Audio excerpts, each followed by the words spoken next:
¿Qué tal? Buenas noches, amigos de Norte Play. Seguimos hablando con los precandidatos para estas elecciones 2023.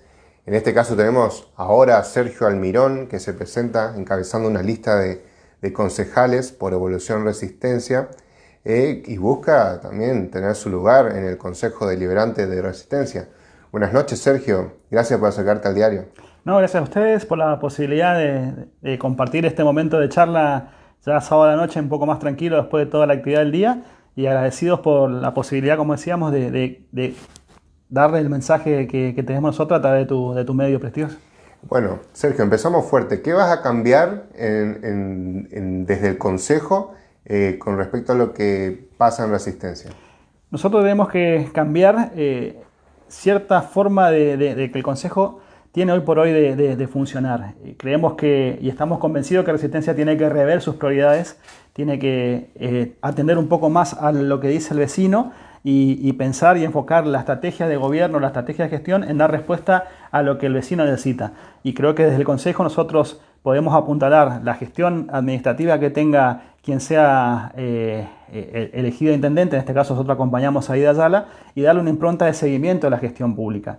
Creo que Resistencia tiene que enfocarse en los intereses que tiene el vecino. Si bien es cierto, ha sucedido en las actuales gestiones y la anterior gestión ciertas particularidades que hacen a una gestión de gobierno con sus propias características, nosotros entendemos que la cercanía con el vecino y dar respuesta a lo que el vecino necesita es la prioridad que tiene que tener Resistencia. ¿Ese seguimiento que vos planteás sería de igual manera si le toca a Aida Ayala o a otro intendente? Están las herramientas administrativas, están los pedidos de informes, están los pedidos de audiencia, están los pedidos del mismo concejal de poder bajar a distintas áreas de las reparticiones municipales que tiene la gestión. O sea, ¿qué te puede llegar a cambiar? Ser opositor, capaz que pones una mirada mucho más fina en ciertos detalles o tratás de impulsar una política que haga la mayor transparencia a lo que sean los actos de gobierno. Si sos un edil oficialista, tratar de conseguir a través del Consejo los consensos necesarios para que la gestión tenga herramientas para que progrese y que tenga resultados eficaces en el día a día. Me parece que en cada rol que vos tengas como opositor o como oficialista tenés las herramientas para que justamente la voz del vecino que el concejal representa sea escuchada. Mucha gente en los barrios dice, todos los políticos son iguales, son todo lo mismo. ¿Vos te ponés dentro de esa bolsa también? Nos pasa con mucha más frecuencia hoy que estamos en la calle, escuchar el murmullo, escuchar no, estoy desinteresado, pero también creo que la gente necesita la política. Si bien es cierto, hay un cierto fastidio, hay un cierto cansancio, hay un cierto alejamiento de lo que es la vida política, la política es la que transforma a las personas en su forma de vida diaria, o sea, es la que apuntala o la que hace la diferencia para tener una mejor calidad de vida. Creo que nosotros no tenemos que alejarnos de la política, si bien caemos en la bolsa que todos somos los mismos, que lo único que hacemos es nada misma, pero creo que cuando vos entrás a hacer el análisis en tiempos electorales, la gente se preocupa por la política. Porque ¿qué hace la política? Es transformar la vida de la gente positiva o negativamente. Aprovechando uno de los comentarios de la gente que nos está siguiendo, Carlos Retamoso dice que una de las principales líneas debe ser limpiar la ciudad de Resistencia. ¿Cuál es tu visión con respecto a la limpieza de la ciudad? Nosotros desde Evolución Resistencia fuimos críticos con el manejo de la cuestión de la limpieza y del manejo de los residuos sólidos urbanos. Creo que fuimos el único espacio de radicalismo que levantó la voz contra la intendona del intendente, valga la redundancia, de ser la empresa municipal de servicios, siendo que Resistencia tiene una dirección de limpieza, siendo que tienes empleados de mucha experiencia y jerarquía. Resistencia tiene que definir qué hace con sus residuos. Nosotros venimos con un sistema que está hoy por hoy deficitariamente prestado, a veces se desconoce la frecuencia, a veces no sabemos dónde termina nuestro residuo, si hay una disposición final adecuada, no sabemos cómo está María Sara, no sabemos, hoy en la semana se quejaban que estaban tirando residuos en el dique del Río Negro, allá en la salida de la desembocadura, o sea, tuvimos la cuestión de las inundaciones en las últimas lluvias fuertes que hubo en Resistencia, eso que estaba lleno de basura cierto sector de los canales, en los desagües. Pero lo que tenemos que empezar, como volvíamos diciendo, reafirmar las prioridades del vecino, es saber que el vecino tenga la previsibilidad de que si saca su basura a las 9 de la noche, la basura al otro día no esté. Que sepa que si tiene que sacar un resto verde, un escombro o una cuestión vinculada a una obra o una cuestión que hizo en su domicilio, sepa que tenga una respuesta estatal. Hoy por hoy, vos haces un ejercicio de dejar un escombro, una rama, un resto verde, capaz que no tenés la certeza que te lo respondan y te lo retiren inmediatamente. Capaz tenés que hacer una gestión administrativa en el municipio que no sabés cómo termina, si es que tiene respuesta o no. O sea, hay un montón de factores, un montón de circuitos administrativos que se pueden mejorar para que lo que empieza con un simple retiro de basura termine en lugar de disposición final, o si no, tiene que ser materia reciclable. Pero hoy por hoy, lo que carece de Resistencia es una visión estratégica o, podríamos decir, de un sistema adecuado tanto a la recolección, al manejo y a la disposición final de los residuos. Es una deuda pendiente que seguramente la gestión que venga va a tener que afrontarla. Dijiste deuda pendiente y vos fuiste funcionario de la gestión de Aida Ayala. Nosotros fuimos funcionarios, tuvimos en el medio de la gestión que cerrar el vertedero Baluzzi, no sé si te acordás, Urquiza al fondo, lo tuvimos que cerrar, tuvimos que recolectarlo en María Sara, tuvimos que implementar un sistema de recolección diferenciada, tuvimos que implementar un sistema de recolección diaria dentro de las posibilidades que tenía el municipio, y creo que desde que se terminó la gestión, posteriormente ese sistema funcionaba. Iniciaste cerrar un vertedero de años en el Baluzzi. Tratamos de hacerlo en Barranquera, en el campo Gauna, fue sancionado por la justicia y cerrado por la justicia, y tuvimos que trasladar todo a María Sara, todo lo que sea la disposición final. O sea, había elementos, había un plan de manejo de residuos sólidos aprobado por el Ministerio de Medio Ambiente, había un seguimiento, una visión de lo que era el defensor del pueblo en su momento con respecto a la materia de residuos y el manejo de los residuos, y creo que habíamos cumplido adecuadamente. Vos te vas ahí en la recorrida que hacemos o haces un ejercicio de memoria colectiva y el 0800 de ahí era lo que respondía. O sea, vos sabías que tenía una respuesta inmediata, es lo que decíamos hace unos minutos atrás, que vos tengas la previsibilidad de que sabés qué tenés que hacer con tus residuos y que van a ser recolectados. Bien, acá leemos otro comentario de la gente que nos está escuchando. Dice, ¿qué harían con los impuestazos? Los impuestazos es un tema que vos tenés que definirlo como según el lado que te toque. Si sos oficialista tenés que justificar por qué tenés que hacer ese incremento, y si sos opositor y te vas a oponer tenés que fundar por qué te opones, sabiendo que si vos quitas el presupuesto a una gestión de gobierno, sea o no de tu color político, pones en complicaciones a toda la sociedad porque quedás una herramienta sin una herramienta de gestión. Lo que creo que pasó con el impuestazo es la desproporcionalidad en las subas que hubo. Si vos explicás a la sociedad por qué arranco de acá y termino acá en el aumento y por qué necesito hacerlo, porque hay un contexto económico de crisis, porque hay un contexto inflacionario, porque hay un contexto que necesito tener recaudación propia porque me redujo la recaudación nacional, por así decirlo, tenés que explicarlo. Y a veces en los tecnicismos, en los debates cerrados, en las cuestiones vinculadas a cerrar un presupuesto, eso no se debate. Si bien es cierto, nuestra Carta Orgánica de Resistencia te implica la doble lectura, te implica el paso por comisiones, te implica el detalle general de lo que sea la votación en particular, a veces eso escapa a lo que somos, lo que no estamos acostumbrados a tratarlo, y termina siendo y pareciendo un impuestazo. Pero a veces, si vos no vas adecuando tu presupuesto anualmente a las variaciones, terminás hoy en el 2022 haciendo un tipo determinado ajuste en la cuestión presupuestaria y querés dar el salto en el 2023, sí o sí te va a provocar un impuestazo, cuando vos tenés que tener previstas las variables de modificación del escenario económico.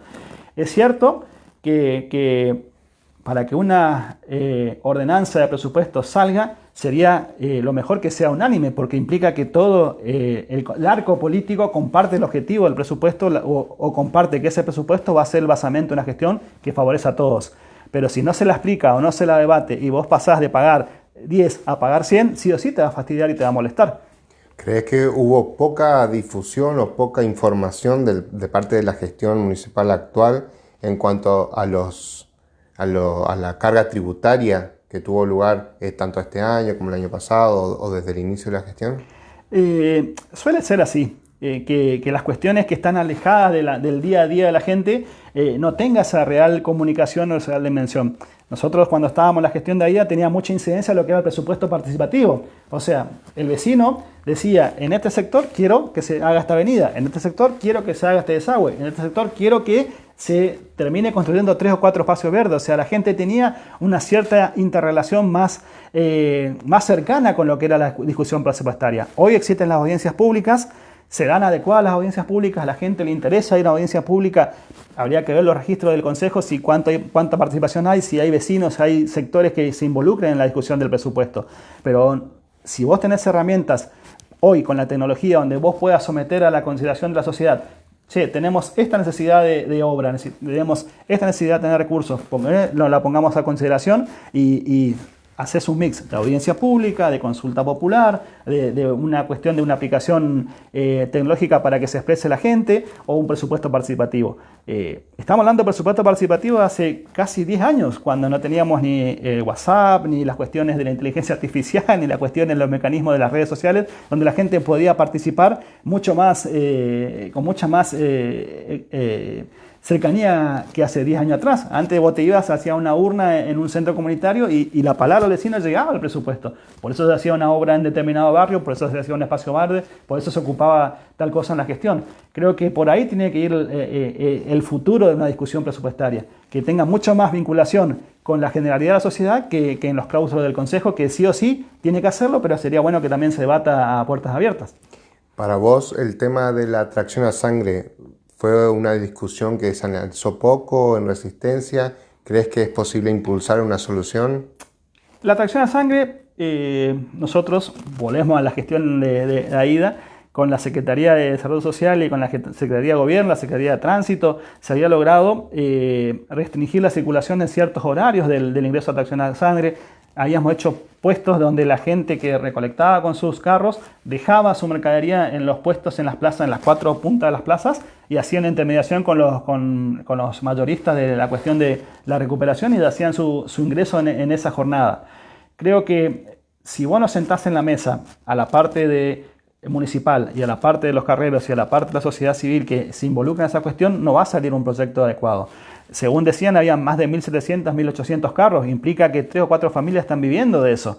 Si vos eliminas el carro, ¿cómo sostenés el esfuerzo económico que hace o el ingreso económico que tiene esa cantidad de gente si no la suplís? ¿Con qué la vas a suplir? ¿Con una intervención estatal? ¿Le vas a dar una herramienta laboral distinta a la que tenían? Y yo creo que hay que concentrar en esa discusión, en esa mesa de debate. Después está la pata estatal. ¿Cómo controlás? Tenemos una estandarización de carros, tenemos un solo modelo de carros, tenemos una veterinaria municipal que funcione 24 horas, un hospital municipal, tenemos un seguimiento nutricional del animal, tenemos un sistema que sancione el maltrato animal dentro del juzgado de falta en la cuestión específica de la tracción a sangre. ¿La tracción a sangre sí o no? Todo el mundo va a decir que no porque tiene un sentimiento, un sentir de protección y valora lo que es el animal, el caballo. Pero si no discutís esas cuestiones, si no hay una presencia estatal en seguimiento nutricional, seguimiento de la salud del animal, seguimiento de lo que hace la persona con el carro estandarizado que tendría que tener la municipalidad, no se va a erradicar de un día para el otro. Si nosotros pensamos que mañana erradicamos el carro, no estamos mintiendo. Es un proceso gradual que debe incorporar a la policía, porque si tenés un carro que esté en infracción, ¿quién lo va a secuestrar? ¿El inspector municipal? ¿Con qué herramienta?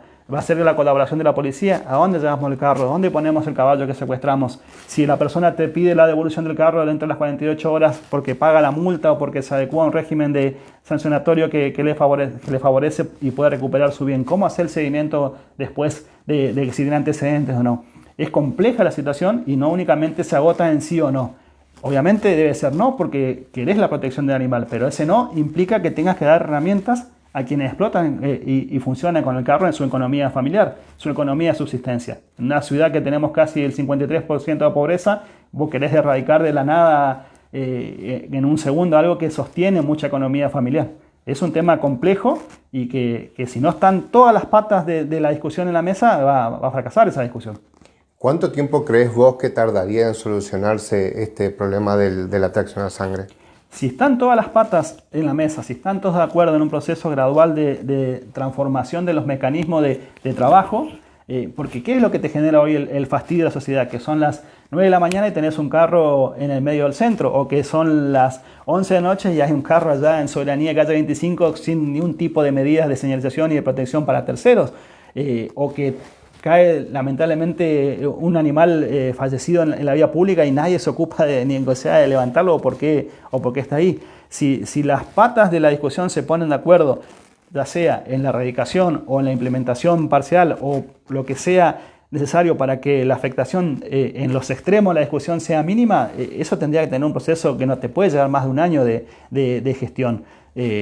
Un personal municipal capacitado para el seguimiento, un personal municipal que intervenga en los momentos de la infracción. ¿Cómo sostenés o qué decís al carrero cuando te dice, listo, yo te entrego mi carro, te entrego mi caballo, y a cambio de qué? ¿Qué le damos? Le damos un bicicarro que sigue siendo una tracción por la fuerza de sangre. O le das una moto, donde vos decís, te doy un motocarro. ¿Y qué haces con el motocarro después de las 10 de la noche? ¿Quién lo controla? ¿Quién paga el seguro? ¿Quién paga el combustible? ¿Haremos un parque cerrado de motocarros? ¿Tendremos todo un predio con 25 o 30 motocarros que hacemos el reemplazo del carro para que esté ahí? Y la persona va a tener que buscar su motocarro desde allá, desde Soberanía Calle 30 o desde Don Santiago. ¿Cómo asegurás que lo que vos implementás como mecanismo alternativo sea exitoso? Es un tema complejo que, si bien Resistencia se animó a debatirlo y lo puso sobre la mesa para que esto tenga una solución, la solución tiene que ser de la mano de todas las partes. Porque si no, este te tira para atrás o este quiere avanzar con un poco más y nos va a encontrar un consenso. Y si suponiendo que todas las partes se juntan, se analiza, se busca alguna salida superadora, ¿esto en cuánto tiempo se resuelve? Y son los tiempos que vos tenés como prioritarios, porque va a llegar un momento que vas a tener que tener resultados con esa cuestión.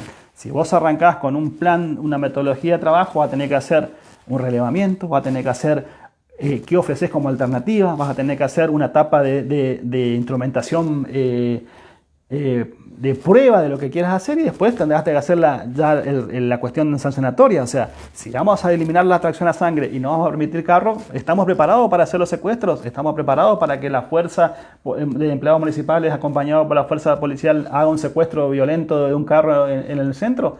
Eso también implica todo un proceso de adaptación de los actores que tengan que intervenir ahí.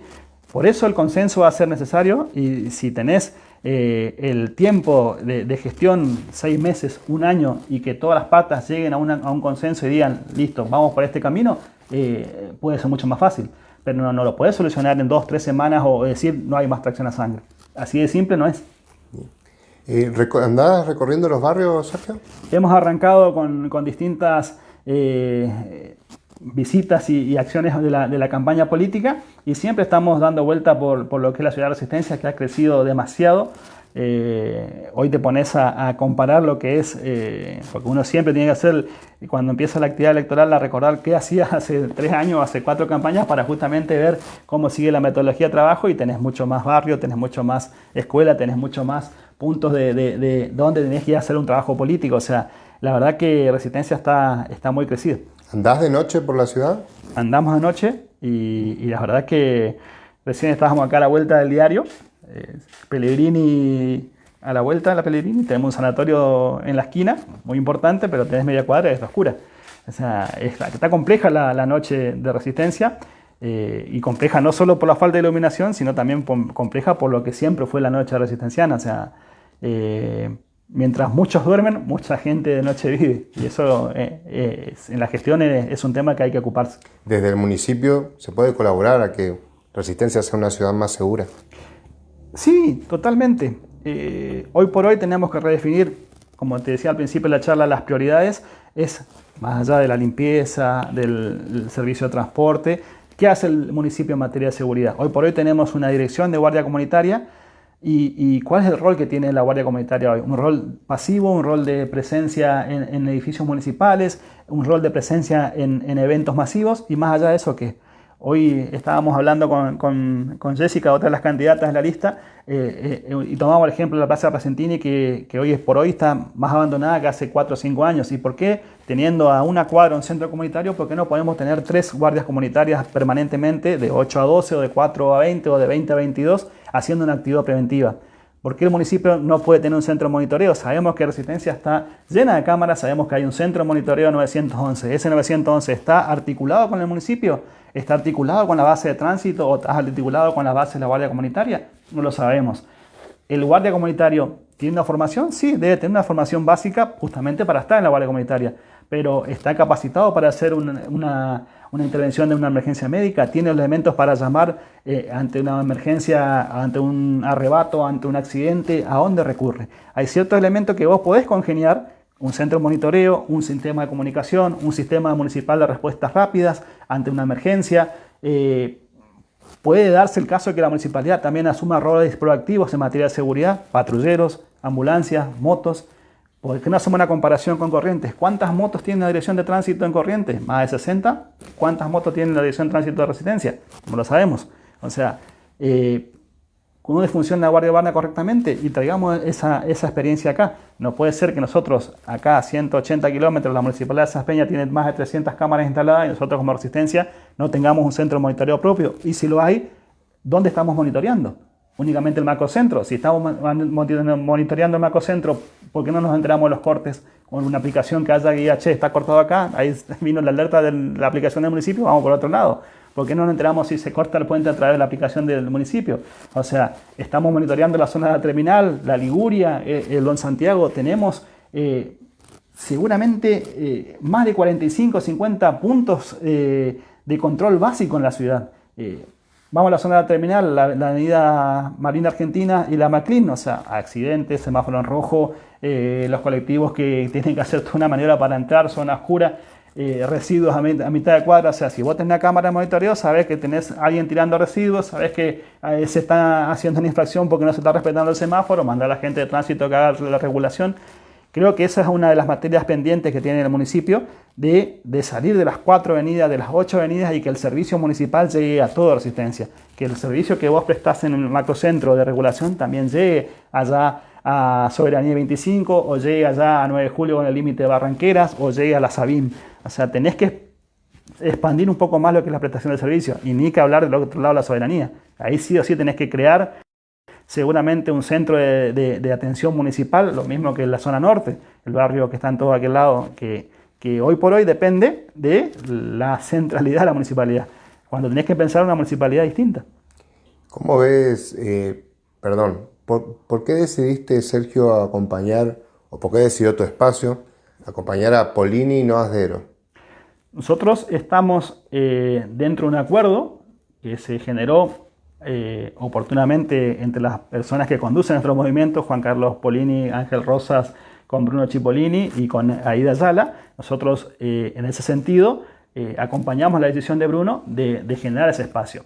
Nosotros en el 2021 como Evolución estábamos al frente de la vereda de Polini y de Asdero, estábamos compitiendo en una elección con los candidatos que eran Roy, que eran Aida, que eran Fernando Romero, que era dentro de Evolución, contra lo que hoy estamos siendo aliados. Creo que el crecimiento territorial de Evolución a través del trabajo político que encabeza Bruno ha llevado a que hoy sea uno de los actores principales en la política, y que haya sido esa cuestión la que haya tenido la posibilidad de hacer un acuerdo programático en la cuestión política electoral de ahora.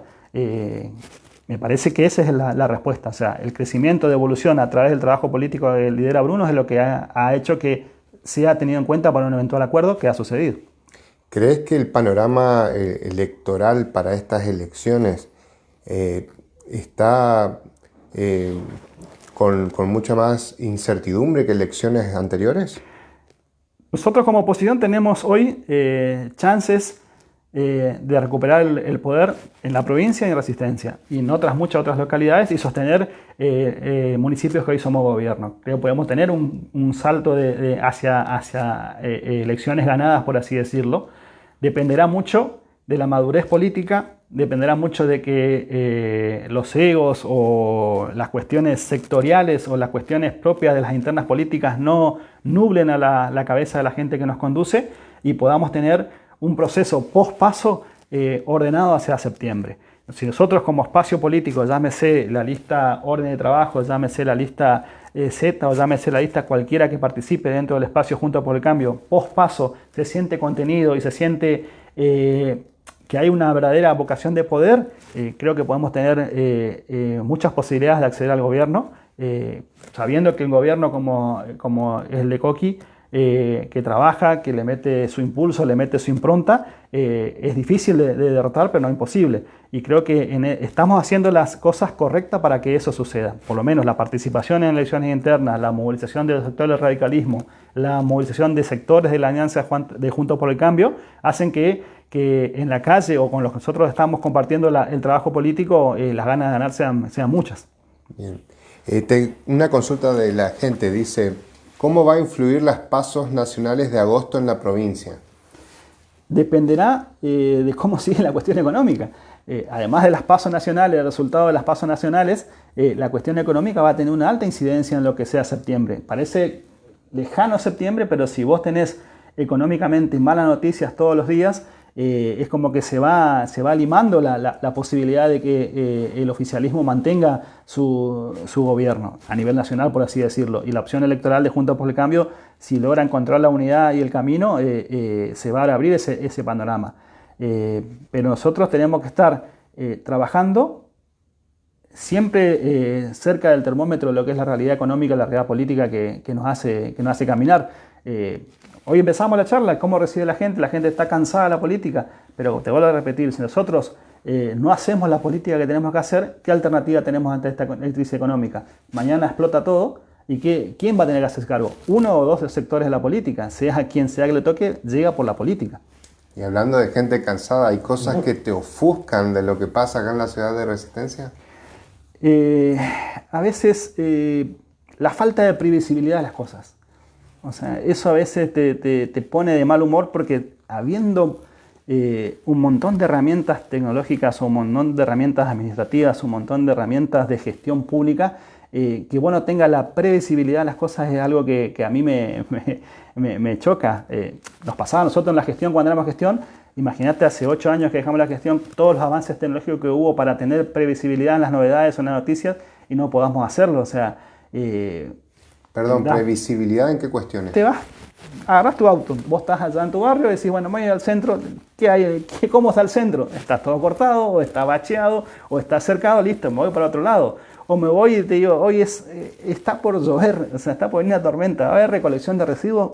No va a haber, entonces no saco. O si hay recolección de residuos, que el basurero o el camión esté a las 9 de la noche, como te dice tu cronograma. O sea, hay cuestiones básicas de la previsibilidad en facilitarle la vida a la gente, que a veces vos entendés por qué no están. Me acuerdo de un ejemplo, vos me decís, la cuestión de la aplicación de cuándo llega el colectivo.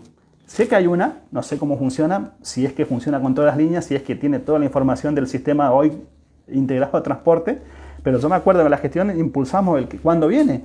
O sea, vos en tu teléfono celular tenías una aplicación que te decía, bueno, el 8x16 llega en 10 minutos. Entonces vos salías a los 10 minutos y estaba el 8x16. ¿Por qué? Porque todos los colectivos tenían su sistema GPS. Todos los colectivos vinculados a la información que venía hacia la municipalidad y la municipalidad la podía distribuir. O sea, esas cuestiones mínimas, si vos quiero imprimir mi boleta de tasa y servicios a través de una aplicación del celular o quiero hacer un pago por el celular. O sea, hay un montón de cuestiones que ayudó mucho la pandemia para que se pongan en boga y la gente tenga la posibilidad de acostumbrarse a esos sistemas que podían emplearse muy fácilmente. Bien, y como para ir cerrando, Sergio, después de toda esta cantidad de cuestiones que fuimos mencionando, ¿cómo pensás que podés resolverlas desde el Consejo? Dando herramientas al Ejecutivo. Hoy me parece que Resistencia tiene un perfil que la gestión municipal, con los eventos, con las cuestiones vinculadas al turismo de ferias o turismo evento, hay que reforzarlo. Me parece que nosotros hay que consolidar circuitos administrativos que sean claros y fáciles para el contribuyente y para quien quiera invertir en Resistencia. Si queremos hacer un polo tecnológico, si queremos hacer un polo de programación, si queremos hacer un polo textil, si queremos hacer un polo de... Hoy pensábamos, ¿cuántas motocicletas tiene Resistencia? Es inmensurable. ¿Y cuánta gente muere por los repuestos? Hacen cola en las casas de repuesto para conseguir repuestos. ¿Por qué no facilitar herramientas para que haya una exención impositiva o un régimen de promoción para que un autopartista venga acá a la zona del nordeste? Te vas a Santa Fe y no hay tantas motos. Te vas a La Rioja, no hay tantas motos. Te vas acá en Formosa y en Misiones y en Chaco, es lo que tenemos la cuestión de la motocicleta como si fuera el elemento indispensable de la vida. Hay que pensar herramientas para que la gestión tenga éxito en lo que se propone, si es que sos oficialista. Y hay que pensar en herramientas de control y de transparencia si es que sos opositor, porque en definitiva, desde el Consejo lo que tenés que velar es por la cuestión del buen manejo del dinero público. Gracias, Sergio. No, gracias a ustedes por el espacio.